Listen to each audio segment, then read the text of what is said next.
You have no idea. I'm pretty sure the people who had nothing to do with the removal of that man from the face of this planet know what you people do. We've seen it throughout history. You have no idea what you just have unleashed across this entire country. Christian nationalists, white supremacy, more lynchings, bomb threats on HBCUs, bomb threats on the DNC headquarters. Am I missing anything? Well, you have no idea. What the fuck do you mean? It was one person whose family identifies with your ideology, whose family are major supporters, and who is also a right-wing radical. So what do you mean? What are you talking about?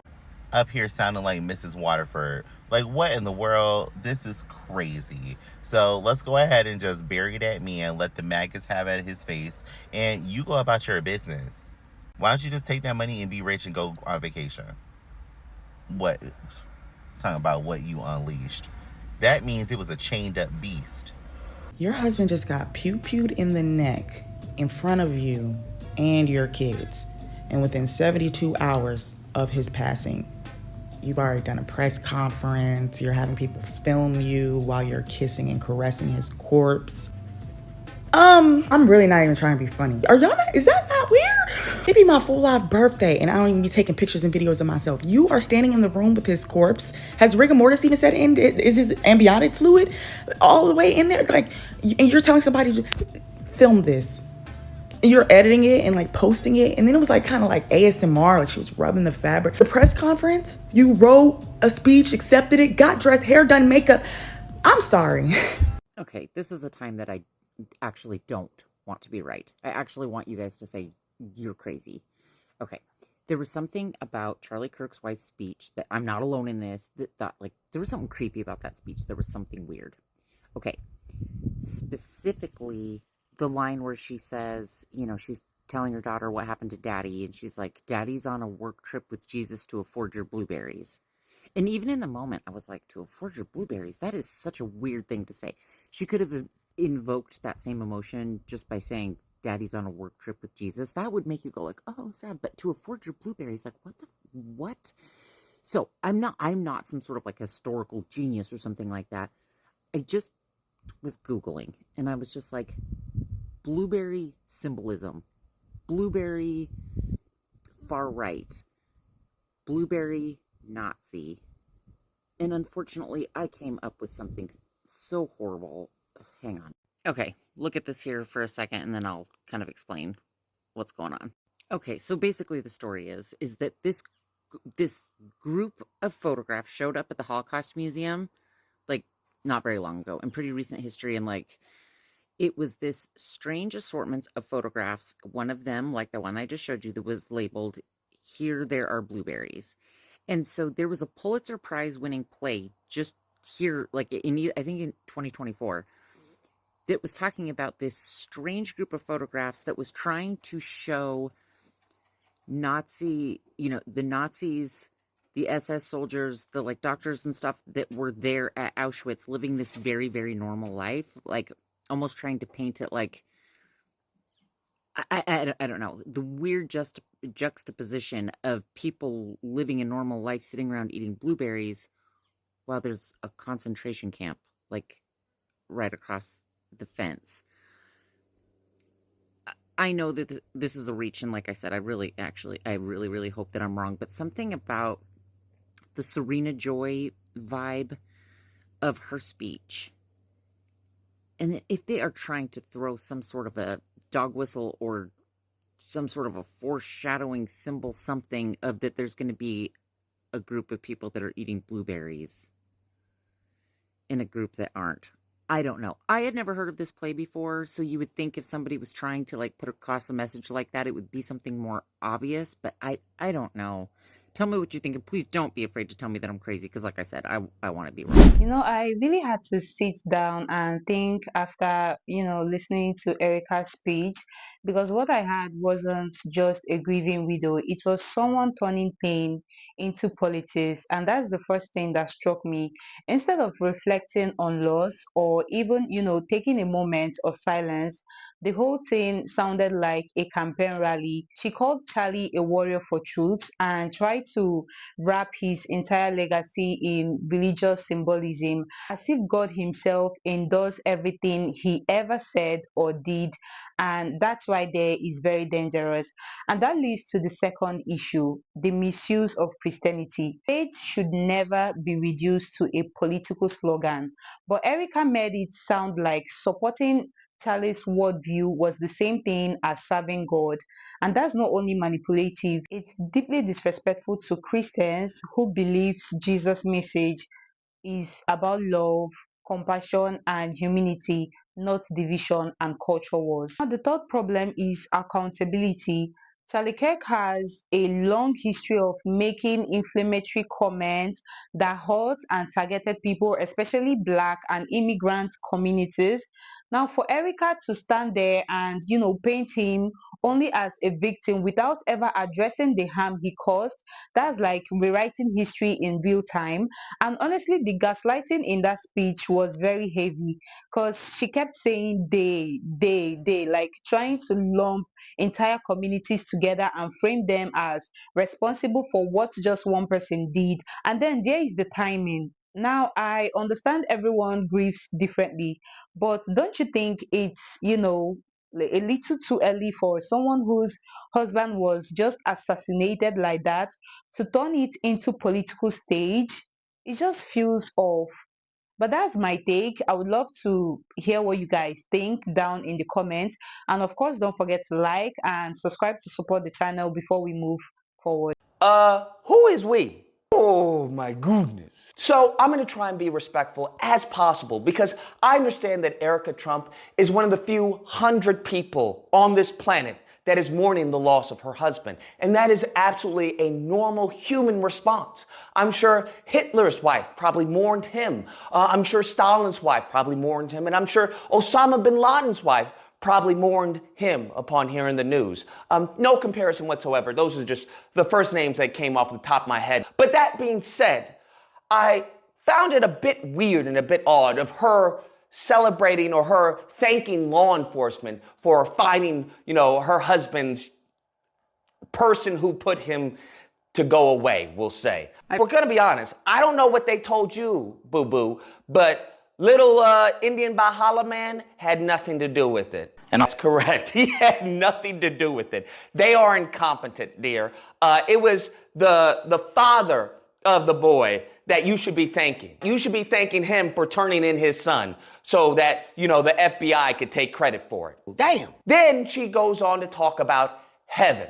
And whoo, I hate to be that guy. I really do. I genuinely really do. But let me inform you on something.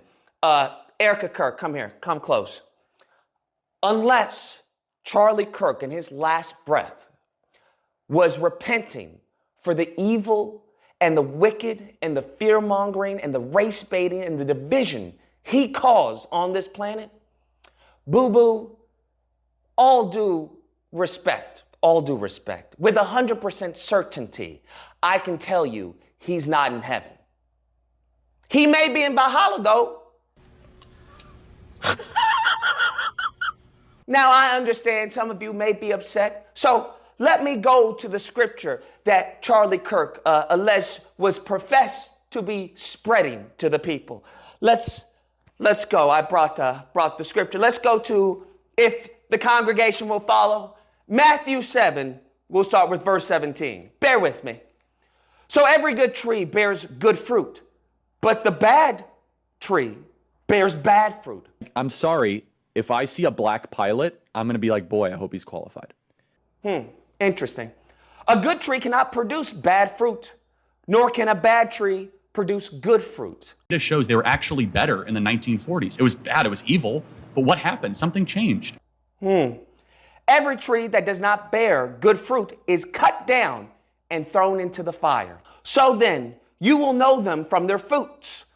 Not everyone who says to me, Lord, Lord, will enter the kingdom of heaven.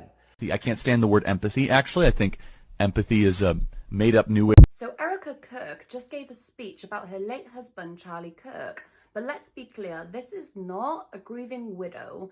This is the most dangerous kind of woman, the male-centered woman. She stood up there and she called Charlie the perfect husband, the perfect father, and she promised that his voice, his movement, his mission will live on through her. But what was his mission? Right, inciting hate against minorities, against immigrants, against black people, against queer people, against women, us. She is not just mourning, she is sanctifying a man who spent his entire career demonizing the very communities that he put at risk. She is taking his politics of cruelty and she is trying to baptize them in widow's grief so that they appear holy, untouchable, and righteous. And that is the male-centered trap. Women who build their entire identities around a man, no matter how harmful he is, and then become the mouthpiece for his legacy. It's the patriarchy's favorite tool because if she says it, suddenly it looks more soft, more emotional, more justified. But don't get it twisted, because Erika Kirk's battle cry of a widow is not about love or healing. It's about rallying people to continue her husband's hate. And that's why we have to call it what it is: dangerous. Did y'all hear Erika Kirk's speech? Charlie Kirk's wife? It got the internet going crazy right now. She was talking a little aggressive. It don't sound like a widow grieving right now. Y'all, she said they can't silence him. Who is they? Would she know that we don't know? Do she know something that we don't know? And I don't know nothing, y'all. I'm not saying nothing. But it just seemed a little weird. Like, damn, like it took 3 different killers? First it was the old man, then it was somebody else, then it was a young fella that went home and told his daddy? Nah. Then you got a lot of people online talking about how quick the funeral was. Like, I ain't gonna lie, it was quick. Scroll up and the next one was the funeral. Even how fast the statements came out. They said that her demeanor and her tone was kind of like more towards the movement than it being for the family. Some people asking, is she talking as his wife? Or is she talking as a leader that's in his movement that he built? When y'all go watch the video, y'all come back and comment, y'all let me know. Did she have like a raw emotion, or was she trying to tell a message? All right, I'm not sure if anybody else is feeling this, but that video of Charlie Kirk's wife giving her little speech after his passing, she was weird as fuck, bro. Like, I'm not gonna be the type of person that tells anyone how to grieve or anything like that, but that it just felt like bad acting.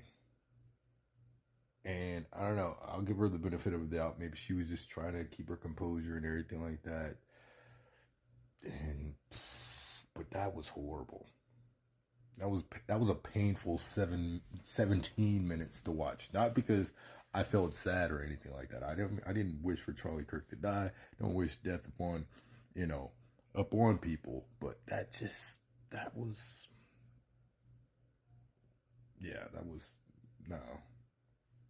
different. That was different. She called him a martyr. She said that his work is going to go on and they're going to push even harder and stronger to, promote turning points and everything like that, that he was God-fearing man, he was a Christian man, and it was just, nothing about that welled up any kind of, if I was watching that, had I not known anything about Charlie Kirk and her husband passing, or anything, the political interactions, and I saw that, if I was just some rando watching that, I would think that it was scripted, not because she wrote a speech, but just all of it. Just it was terrible. It was terrible. I mean, I know there's some people that are gonna like, oh, how could you? This is a grieving wife and mother and her husband just died. I know there's gonna be some of you out there, but there's also those of you out there who understand what the fuck I'm talking about, who saw that and were like, a little kid, like it gives a little side eye. Yeah, I was side eyeing all of that shit. That just listen to it. Listen to it without watching it. listen to it while watching it. Yeah, that was off and awful. I grew up, I think, just about my entire life, even up until now. You know, our comfort food at our house was movies, television. My mom is still obsessed with movies and television, so is my dad. It's fine, like, to each his own.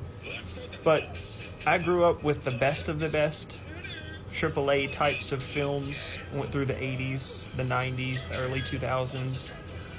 I've seen the best, and I've seen the worst. We all know what B movies are. So I grew up with sci-fi, right? Saturday morning sci-fi movies. You know, whenever actors are genuinely trying their best and putting their all into a role, AAA actors, methodical actors, like when you have somebody like Joaquin Phoenix who's portraying the Joker, or you could even talk about Heath Ledger and his monumental role as the Joker. Like when you watch a film, like a AAA budget film like Jurassic Park 1 or 2, you know, and then you go and watch Jurassic, like the Prime Video version, like Jurassic Field or whatever, the Killing Field of Jurassic, you know, you can tell, it's like our generation, millennials, we've grown up seeing when someone is truly putting their all into something, and when somebody is really grieving. And I just gotta say that I think Erika Kirk is a really bad actress. If you know the telltales to watch for whenever somebody is trying, like when they have to put clear eyes in their eyes versus somebody who can genuinely make themselves cry, when someone has to invoke emotions that are already there, they're subset in your subconscious, and you bring them to fruition by making yourself think of something that will put your mind into the place where it needs to be as an actor or an actress. This thing is really, I can't stop. My wife and I have been discussing the Erika Kirk video, and I've been going over it in my mind, and I've watched highlights and clips. I've watched the entire 17-minute video this morning. It's bad. It's genuinely bad acting. Like, I can understand if you're that, let's say you're the stay-at-home person, like you're that older stay-at-home person, or you live in like a nursing home and you're used to Hallmark movies, all you watch is Hallmark movies. Your precedence in your mind is going to get set as something being good if you're used to it being bad, but you don't recognize it as bad because you just immediately assume it's good because that's all you consume, versus watching somebody like Tom Hanks act, you know, or somebody like Benedict Cumberbatch act, or like Willem Dafoe. Method actors. Like, you can always tell the difference between a method actor and a B actor. I consume copious amounts of horror content. I love horror movies. I will watch a AAA horror movie. I will watch a B-rated horror movie. Sometimes I'll even slump down into the slopes of like the C-rated horror movies, right? And it's easy to tell when somebody is acting genuine and when they're acting really bad. Like, you're only going to get what your budget is worth when it comes to Hollywood. I don't proclaim to be an actor or like in that sphere. I'm not. But if you've got $100,000 budget for a film versus a $300,000 budget for a film, you're going to be able to afford a better actor. You can only work with what you have. And I'm just going to go ahead and say it. For the record, that she's a really bad actress. And it's not even hard to see. Again, if you're far-right MAGA and all you watch is like Hallmark movies and like cheesy Christmas movies and cheesy, well, you probably don't watch horror movies. You want to keep the demons away, right? So go watch Jack Nicholson's performance as Jack Torrance from The Shining. And then go watch the 4-hour movie, the straight-to-TV movie of The Shining. Not that the other guy's a bad actor, but you can tell the budgetary difference. So I don't know what the budgetary difference is between this and the politics of it all and real life, but the budget and the bar must have been set pretty fucking low. Because she is a genuinely bad actress. Don't let anybody intimidate you or bamboozle you with telling you you're not godly, you're not compassionate, you don't have empathy, you don't have sympathy, because you felt that Erika Kirk was inauthentic. If that's how you felt, that's how you felt. If your gut told you something is off, your gut is something that you feel. It's not something that you think, okay? So again, don't let people bamboozle you with that bullshit and try to intimidate you. Be you and say how you feel and what you feel. It's two different things going on here. You could feel total compassion and total disgust for what happened to that man. And you can also feel that his wife is not authentic. And be a compassionate, good human being. Okay? So don't let these people give you some kind of guilt bullshit trip. All right? Listen to yourself. Ciao. After all, didn't Charlie Kirk believe that everyone should have the ability to speak their mind? Yeah, he did. And we will.